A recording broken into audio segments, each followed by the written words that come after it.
Olá, meu amigo, olá, minha amiga. Vamos iniciar o nosso encontro, o Dom na Escuta, pedindo a iluminação ao Divino Espírito Santo. Vinde, Espírito Santo, e enchei os corações dos vossos fiéis, e acendei neles o fogo do vosso amor, e tudo será criado, e renovareis a face da terra. Oremos, ó Deus, que instruístes os corações dos vossos fiéis, com as luzes do Espírito Santo. Fazei que apreciemos retamente todas as coisas, segundo o mesmo Espírito, e gozemos sempre de sua consolação. Por Cristo nosso Senhor. Amém. Primeiramente, devo pedir desculpas, porque na quinta-feira não foi possível a gente realizar este encontro como nós tínhamos marcado. O nosso encontro tem como tema Fé e Eleições 2020. É um momento importante para os nossos municípios e, portanto, para o nosso estado, para o nosso país, este em que vivemos das eleições municipais. Um momento muito importante no processo político e democrático em nossos municípios. Primeiramente, devo dizer também que alguns pressupostos a respeito do que vamos falar. Nós, bispos da CNBB, dissemos em 2018 que a nossa responsabilidade social, no momento em que a gente se pronuncia a respeito de temas sociais, políticos, é por uma motivação evangélica, é por causa do reino de Deus. E assim nós dizemos, abre aspas, na missão de pastores e profetas, nós, bispos católicos, ao assumir posicionamentos pastorais em questões sociais, econômicas e políticas, fazemos não por ideologia, mas por exigência do Evangelho que nos manda a servir e a servir a todos, preferencialmente aos pobres. Da mensagem na 56ª Assembleia Geral da CNBB. É uma exigência do Evangelho. A Igreja tem uma doutrina e a Igreja tem uma doutrina social. A doutrina social da Igreja que nos leva a refletir sobre o sentido da fé e da vida, a unir fé e vida. E nos dá a convicção de que a nossa fé, ela tem um compromisso social. Nós somos também fortalecidos pela belíssima encíclica que o Papa Francisco nos enviou recentemente, na semana passada. Chama-se Fratelli Tutti. No 5º capítulo dessa encíclica, o Papa fala sobre a política melhor. A sua encíclica, de um modo geral, trata sobre a fraternidade e a amizade social. E dentro da fraternidade e amizade social está o que o Papa chama de política melhor. Continua a palavra do Papa Francisco. A política melhor é aquela que é colocada a serviço do verdadeiro bem comum. Do verdadeiro bem comum. Essa encíclica nos ajuda muito, nos fortalece, principalmente nesse momento, e veio ao encontro das nossas necessidades e reflexão neste momento em que vivemos. A importância desse momento. As eleições, elas são uma ocasião oportuna e propícia para o exercício da democracia. E nesse sentido requer, primeiramente dos candidatos, propostas e projetos que apontem para a construção de uma sociedade em que reinem a justiça e a paz social. Isso é muito importante.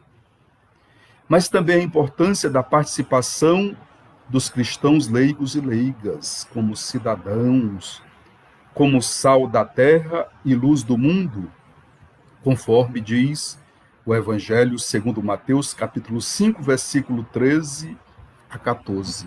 Sal da terra e luz do mundo. Uma outra coisa que devo dizer nesse momento ainda como pressuposto é sobre o risco da polarização. Polarização é uma presença de dois extremos que muitas vezes são incapazes de dialogar.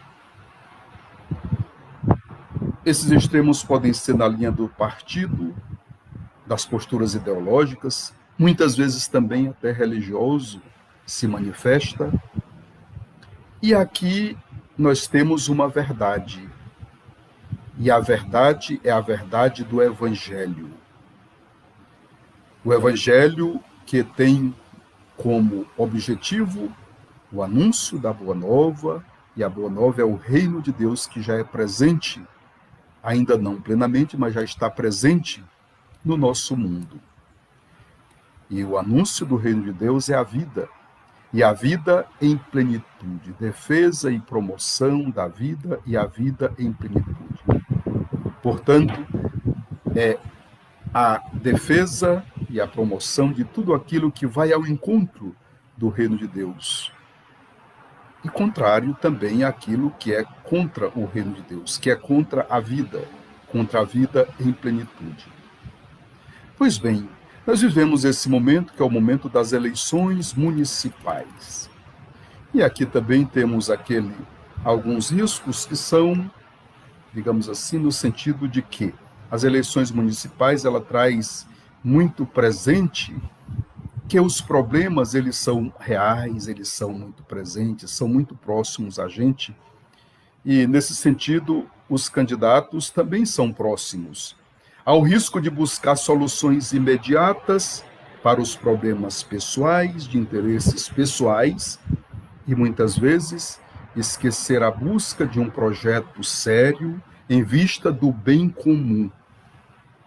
A busca do apadrinhamento, de uma política clientelista, não é? Que é apenas na linha do toma lá, dá cá, mas muitas vezes neutraliza o bem comum. Nós sabemos que a amizade é importante, a confiança é importante, são necessárias em vista do bem comum. E aí, nesse sentido, as eleições de agora são eleições para prefeitos e vereadores. Primeiramente, para prefeito. O prefeito que é eleito para a administração de um município não deve ser um imperador, não deve ser aí uma super autoridade que domina de forma totalitária. Não é o dono da cidade, não é o dono do município. Ele é colocado como gestor no poder executivo para gerenciar a coisa pública, com harmonia entre os poderes, para gerenciar e promover o bem comum. Tem que ter bem presente o bem público, o bem comum. Esse é o objetivo.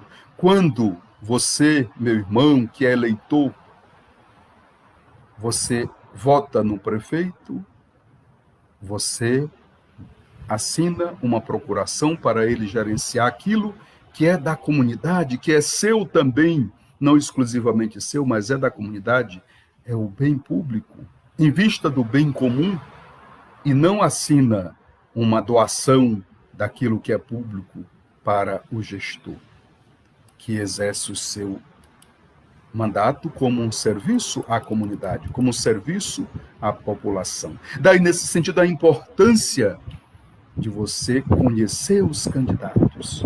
Quem são? Eles têm um compromisso com a vida? Têm um compromisso com os pobres? Têm princípios ou não têm princípios? Seja com a sua princípios humanos, valores evangélicos, princípios também do ponto de vista da ideologia do seu partido, que é importante para ele ter esse compromisso. É importante o conhecimento. É importante para nós cristãos católicos buscarmos confrontar a prática e a vida do candidato com o evangelho e também com a doutrina social da igreja.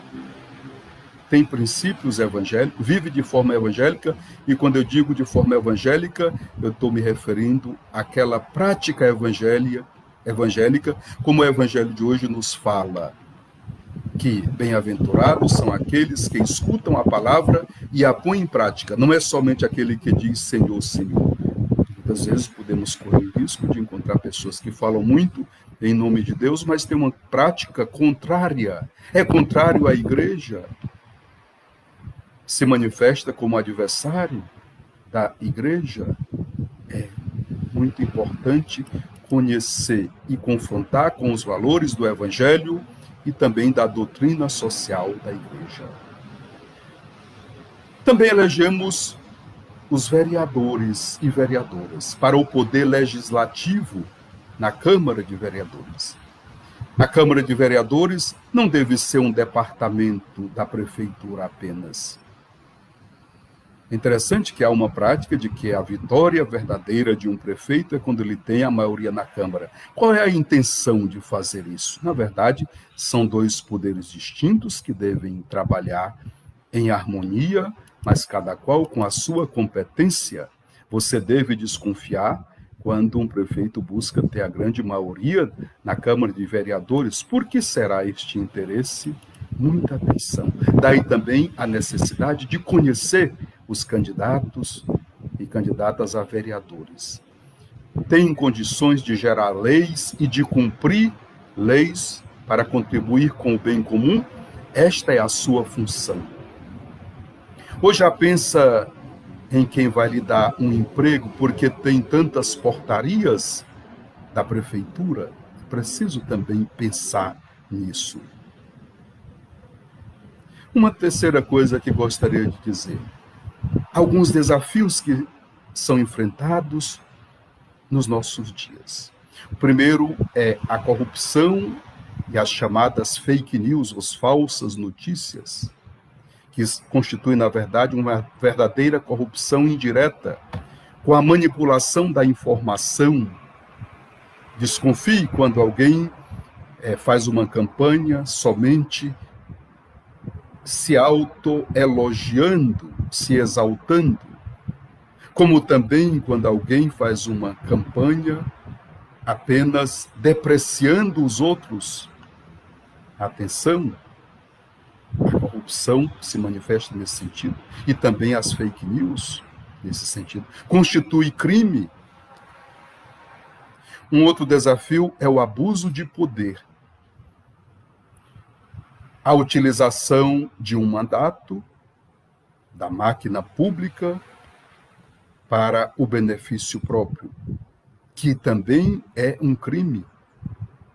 Nesse sentido, podem se manifestar através de campanhas ricas e milionárias.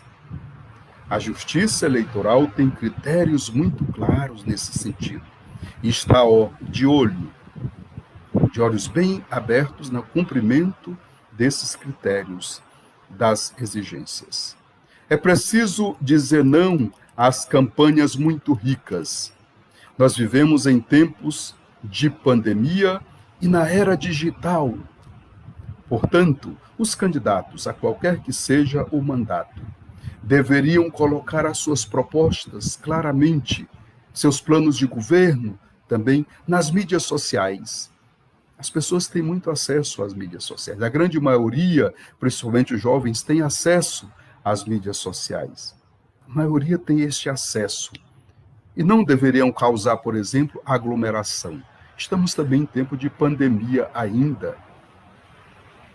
Não deveríamos proporcionar as aglomerações. Coloquem as propostas por escrito, digam nas redes sociais, e não proporcione a aglomeração. Desconfie também de alguém que faz muita aglomeração.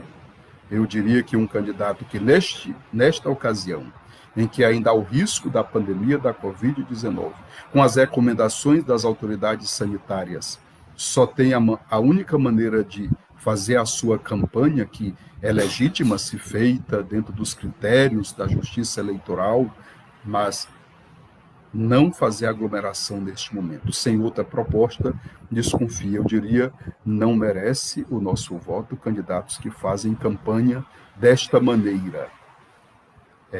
Um outro risco é o abuso do poder religioso, ou seja, utilizar espaços da igreja, das igrejas, posturas de padres e de pastores com o bom nome de religioso para fazer uma campanha ou dar um apoio direto a este ou aquele. Né? Atenção, ter o nome de pastor, de padre não é um critério de bons gestores. A história tem nos ensinado muito nesse sentido. A política é própria do campo dos cristãos, leigos e leigas, e como tal deve ser exercida. E por fim, diria ainda, nesses pressupostos da nossa live, nós vivemos um sistema de democracia, garantido pelo primeiro artigo da nossa Constituição Cidadã, que não deveria ser mexida por nada. A Constituição da República Federativa do Brasil fala que nós vivemos um Estado democrático e de direito. Um sistema de governo em que o povo é soberano. E é uma democracia, atenção, com duas características muito importantes: representativa e participativa. Ela é representativa no sentido de que você, como representante da sociedade, elege um representante para esta sociedade, para gerenciar a coisa pública, seja no poder executivo ou no poder legislativo.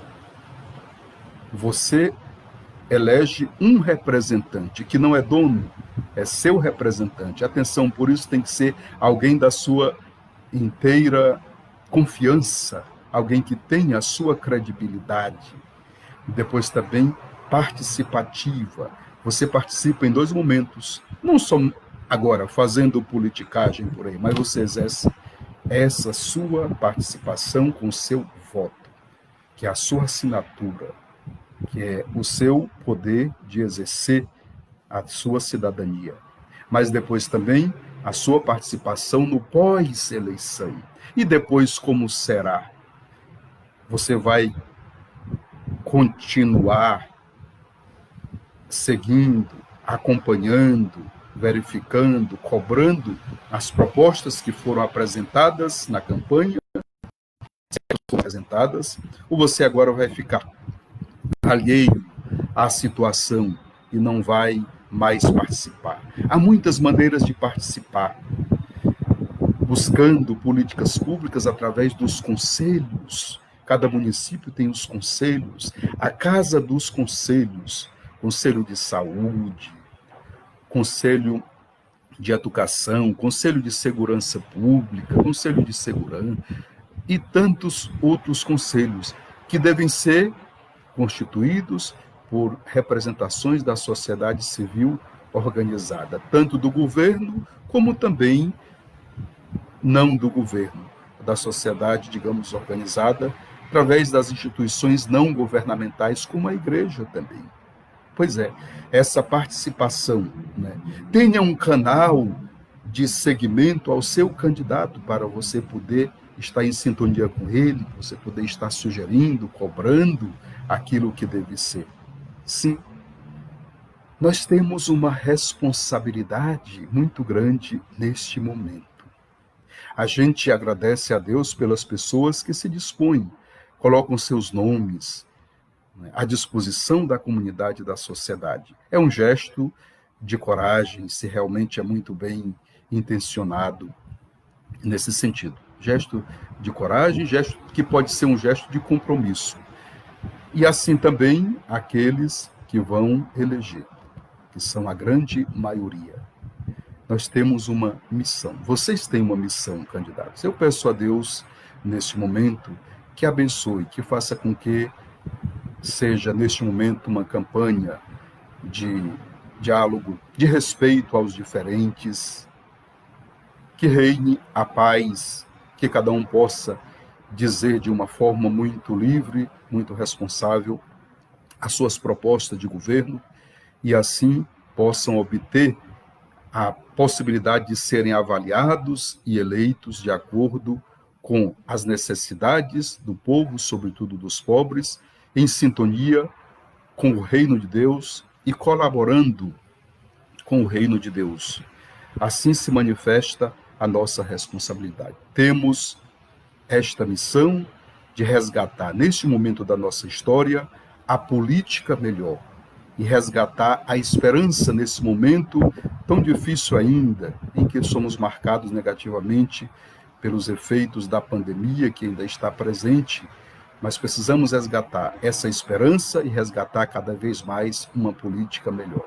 Que o Senhor nosso Deus nos abençoe, nos guarde, nos proteja dos males e nos faça viver no agora a vida em plenitude. Peçamos a intercessão materna e amorosa de Nossa Senhora, ela que é a primeira evangelizadora, a primeira missionária, nossa Mãe do Céu, que cuide de nós. A vossa proteção recorremos, Santa Mãe de Deus. Não desprezeis as nossas súplicas em nossas necessidades, mas livrai-nos sempre de todos os perigos, Virgem gloriosa e bendita. Mãe da Igreja, ajuda-nos a entregar-nos plenamente a Jesus e a crer no amor, sobretudo nos momentos de tribulação e de cruz, quando nossa fé é chamada a amadurecer. Amém. A nossa proteção está no nome do Senhor, que fez o céu e a terra. Abençoe-vos o Senhor nosso Deus e nos guarde. Amém. Ele vos mostre a sua face e se compadeça de vós. Amém. Volva para vós o seu olhar e vos dê a sua paz. Amém. Muito obrigado, meu irmão, minha irmã. Até quinta-feira, se Deus quiser. Tenha uma semana abençoada.